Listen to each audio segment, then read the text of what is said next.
One other thing I'd like to ramble about is, I have a bad hip. Actually, I have two bad hips, but my right hip especially is really bad. I have severe osteoarthritis in my right hip, and I've had it for a number of years, and it's become progressively worse to the point now that it's basically bone on bone. It's just about bone on bone. There's like a little bit of joint space left, but there's not much. So I very much need to have hip replacement surgery on both hips, actually, but obviously the right hip first. And so that's another, besides some of these other issues in which I've spoken, or about which I've spoken, I definitely have some physical issues going on that are running simultaneously along with some of the emotional issues that I have. So, things are tough. Things have been tough, and they are tough. And, so besides dealing with some of the anxiety and the depression issues, I have a very real and very troubling physical issue that I'm hoping to remedy this year. I'm hoping that 2024 is the year that I can finally eliminate these hip problems, and at least no longer have to deal with physical issues. I can focus solely on self-improvement and improving my life in various ways, and without having to make concessions to the fact that I have bad hips. So that's another little mini ramble here, just to I guess just to allow me to unload a little bit and to sort of get another troubling topic off my chest, so to speak. So yeah, and just to give you a brief background, the reason my hips are bad is because when I was 13, I had to have pins placed in both hips due to a adolescent hip disorder called slip capital femoral epiphysis. It's abbreviated SCFE, SCFE. And yeah, I had surgery, and when I was 13, they placed pins in both hips. And then about 8 months later, they went back in and they removed the pins. But unfortunately, after the surgery and after the condition, my hips just didn't heal properly. So what ended up happening was that both hips were basically left misshapen. They were left deformed. So the hip ball is supposed to be basically round, and the hip ball was basically left in a misshapen position. The right hip looked almost like a square. It was almost shaped like a square. So obviously the hip joint doesn't function properly afterwards. So I've basically been functioning for several decades now with abnormal hip joints, and eventually they just wear out. So here I am. I'm 49, and my right hip is about ready to say that's it, and my left hip is getting there. So I'm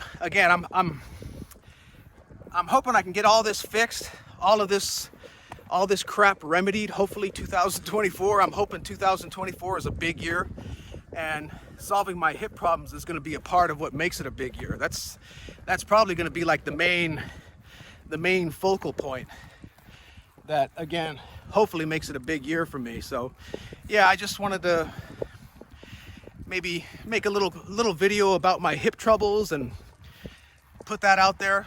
Anyone that has hip problems or has had hip surgery or needs hip replacement surgery, I sympathize. I know how troubling it is, and it can be, to have a bad joint, whether it's a hip or a knee or an ankle or a shoulder. It's no fun.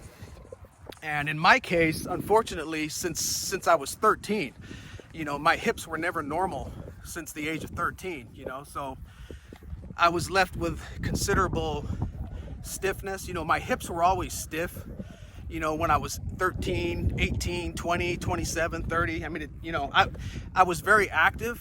Fortunately, I was able to lead a very, very active life.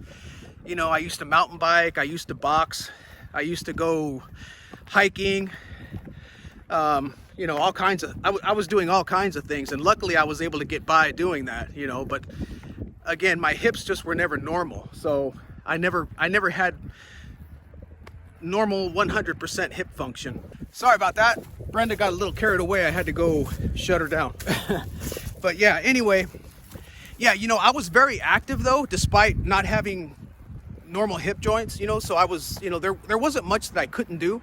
I even ran track in my senior year of high school. So, you know, it wasn't like I was disabled, but I was definitely limited. You know, my range of motion was probably maybe 70% normal, you know, maybe right around 70%.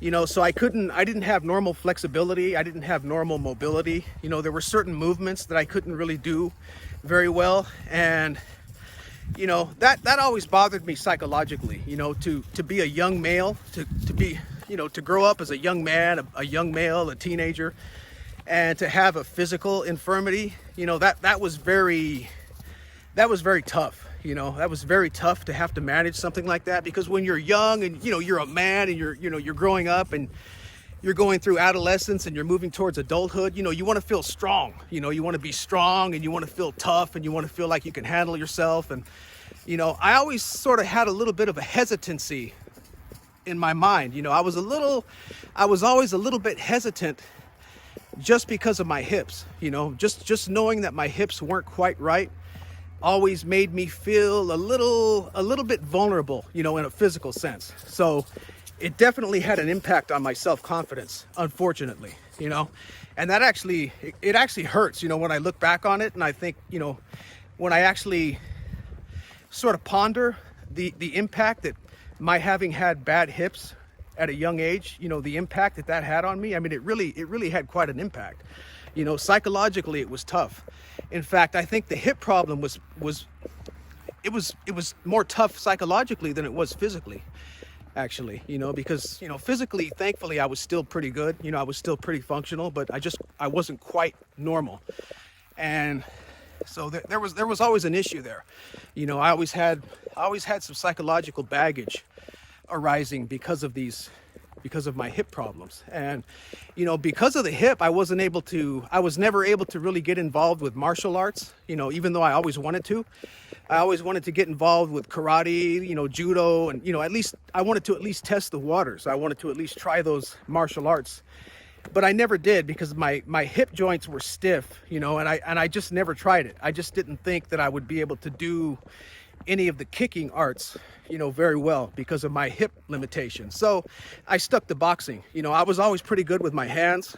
You know, I was always pretty good with throwing punches and things like that. So again, I wasn't disabled, you know, and unfortunately I was able to participate in many things, and I was nevertheless very functional, but I just wasn't normal. And that always pissed me off. You know, it always pissed me off, the fact that I just couldn't quite move normally. I didn't quite have the normal flexibility and mobility and, you know, things like that, you know, but what can you do, right? I mean, other than just make a video and talk about it right here, right now, you know, but anyway, yeah, my hips are screwed up, but I'm still able to do a lot of walking, as you can see. You know, I'm still able to walk several miles a day. I mean, my dog Brenda, she's young and she's active and she needs a lot of exercise. So we average about 3.5 miles, sometimes 4 miles of walking every day. And it's tough, you know, it's not easy. I mean, there's many days where I don't feel like doing anything. I just want to lay down or I want to sit down, but I'm still able to push myself, you know, to do a fair amount of walking, you know, and I'm still able to work out in the gym too. So at least I'm still functional, but you know, I'm getting to the edge. You know, I'm getting to the point where it's time to say, you know what, let's do something surgically here. You know, let's fix this mess, because this is quite a burden, you know, and it's time to do something about it. So that's it. I've said my piece. God bless. Till next time.